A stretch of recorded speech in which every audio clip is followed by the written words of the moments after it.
Hey guys, I'm Lacey Stewart, nurse here at the AGC, and we are doing some short videos for you to kind of break up the post-op, okay, after your gynecomastia treatment.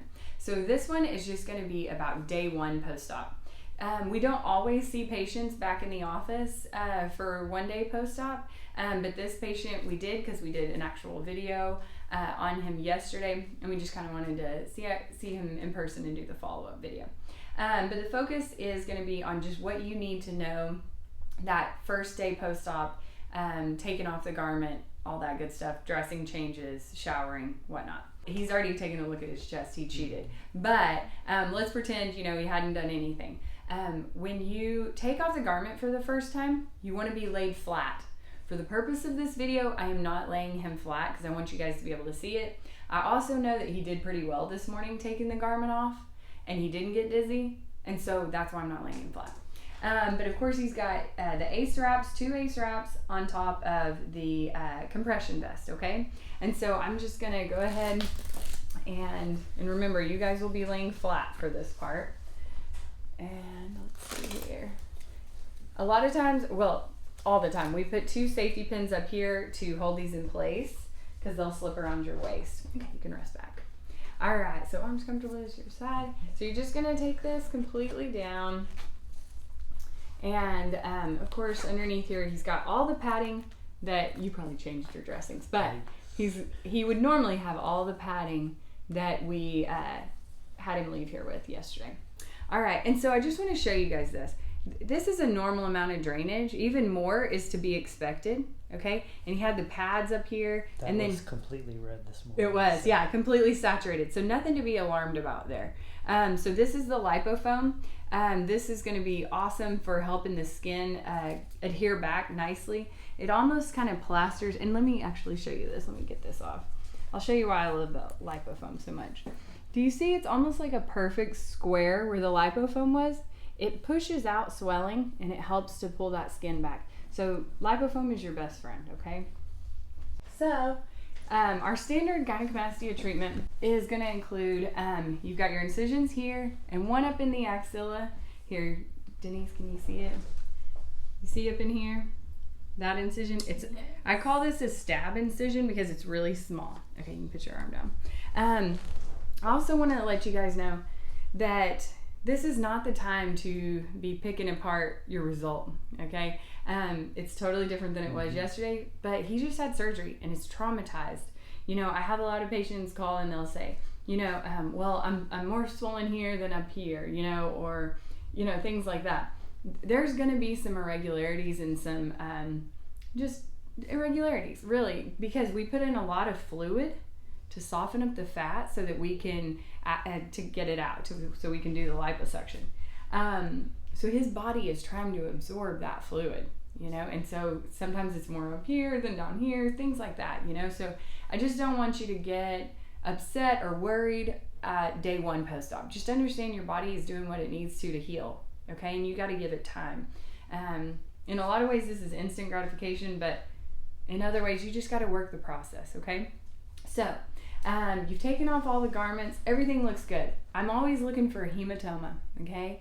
And that would look like one side of his chest would be twice the size of the other one, and I mean twice the size. And a lot of times it's accompanied by deep, heavy bruising in the area, and it's painful. Patients will say, my whichever side hurts at a 10 out of 10 on the pain scale, and the other one's like a 2. And then I'm always like, I want to show me your chest, send me a picture of your chest, okay? But as far as he goes, no sign of hematoma, nothing to worry about. He said he was worried this morning because he was worried about these stitches over here. Well, this was his larger side gland, and so he just had a little extra bleeding, and you see a little extra scabbing. That's it. These stitches will fall out. It usually takes them about 2 weeks, 2 to 4 weeks. They're absorbable, so they're nothing to worry about. If you want, at 2 weeks, you can just take a tweezer, pull it right out, okay? And so I'm gonna change his dressings. I'm gonna get all my stuff together to show you that, and we'll be right back, okay? So while you're getting all your stuff together for the dressing changes, your patient, loved one, will be probably taking a shower at this point. make sure that they feel stable. This first 24 hours, you want to make sure that all position changes are really slow. So if they're going from a laying position, they need to sit to the side of the bed before they stand up. And I always say sit there for at least a good 3 to 5 minutes, get your bearings about you, then stand up. Also be careful with having a really hot shower because you can get dizzy. That's another thing, another reason why I'm telling you to take position changes slowly so your loved one or you don't get dizzy. When you take that garment off for the first time, that's what can happen. So once you're in the shower, you want to use soap and water over your incisions. Don't scrub the area. Just let the soap and water run over your chest, okay? And then when you get out, you'll gently blot the area dry, and then I'm about to show you how to put the dressings back on. Okay, so I've got everything together to change his dressings, all right? So in your bag, you will have small packets of triple antibiotic ointment. For this video, I just have this. It's just antibiotic, okay? So I always tell patients only use it for 2 days post-op. People lather on a lot of antibiotic ointment and it causes the incision to be too moist to heal up. And you want your body to do what it's supposed to do naturally, okay? So just use it for the 2 days.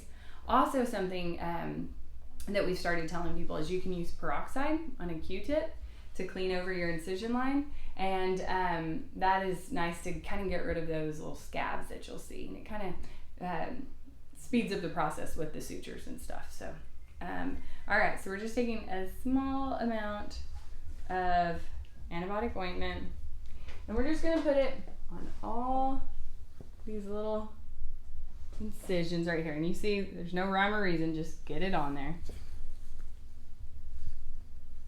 Where's it at? Dang, I can't even see it at this point. That's good. That's good healing. Okay. And then I have these ABD pads.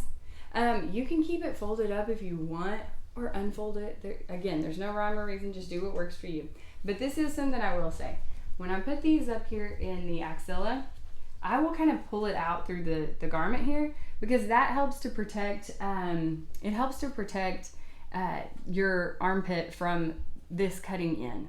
Okay, so it's just like a comfort thing. Okay, so I'm just gonna slide over here. I'm trying to stay seated so that I don't get his face in this video. And then put this here. So I'm gonna have you help me just by holding that right there. Great, thank you. And then same thing here. Okay, you can hold that right there. And then again, I want to touch on this lipofoam and how incredibly important it is. We tell most people to wear it 2 weeks. But if you're a case where you have a lot of excess skin, and we'll tell you, that you're that guy, wear this stuff for 4 weeks. Even if after the 2 week mark you just want to wear it at night or during the day or whatever, just wear it. It really does help. And you'll need to adjust your skin underneath this. So not in his case because he didn't have a lot of excess skin. But a lot of guys that do, you really have to pull your hand down inside the garment and lift up on that skin, okay? And maybe we'll get you guys a video that you can really appreciate that too. Okay, hold that one for me. And you see I'm just putting it over the treated area. Okay, here we go. Now this is the fun part, getting it back together. So here we go. Always feels like you're kind of being manhandled. Definitely. And then after this, we're gonna put on the ACE wraps. He'll wear the ACE wraps for 1 additional day. Okay, so all that means is 2 weeks, 2 days post-op, night and day. All right, let's get this adjusted. I always try and check this out. See, he's got too much up there. We'll pull down a little bit here. Yeah, see? Just make the adjustments that you need to, okay? So you can see he's got his his lipofoam right there. This is down the center, things like that. Okay, so here we go with the ACE wraps. If you are by yourself and you need to put these ACE wraps on, you can do something like, let's pan over here. So this is a trick that patients have taught me, and it may not work at the store because you have to have a good seal, but here, I'll just do it over here. But you open the door and you close it, okay, and that holds it in place, and then you wrap yourself towards the door, okay? That's if you're solo out in the world and you don't have anybody to take care of you. Okay. I hope that I folded this up correctly. We were laughing about it because you'll get this on and then it's like, oh, what am I trying to say? The Velcro part is not where it's supposed to be. And so typically I would get onto him for having his arms up in the air, but he's just trying not to hit me because I'm trying to stay seated. Look, I won. I got it on the right side. Okay. And you see, I've got it snug, but I want to just point out, you don't want this so tight that you can't breathe, you know? Snug is good. And so yeah, tomorrow when he wakes up, he doesn't have to have this on anymore, so he'll be free from it. Today I'm gonna say, you know, keep your elbows to your side, don't do too much, even though he's going to work, so that tells you how much pain he's in, which isn't much. Yeah, you're doing good, right? Just Tylenol. Tylenol? Yep. Look, I didn't win on this one though. So yeah, he's already on Tylenol. I think some people fear the pain from this. It's like I said, not much. Okay, put your elbows down because I'm trying to convince these people not to be using their elbows. So pain is good and he's fine. He's just taking Tylenol at this point. He's gonna use the ACE wraps until tomorrow. I'm gonna put some safety pins up here. I gotta go find those too. And that is pretty much everything for post-op day 1.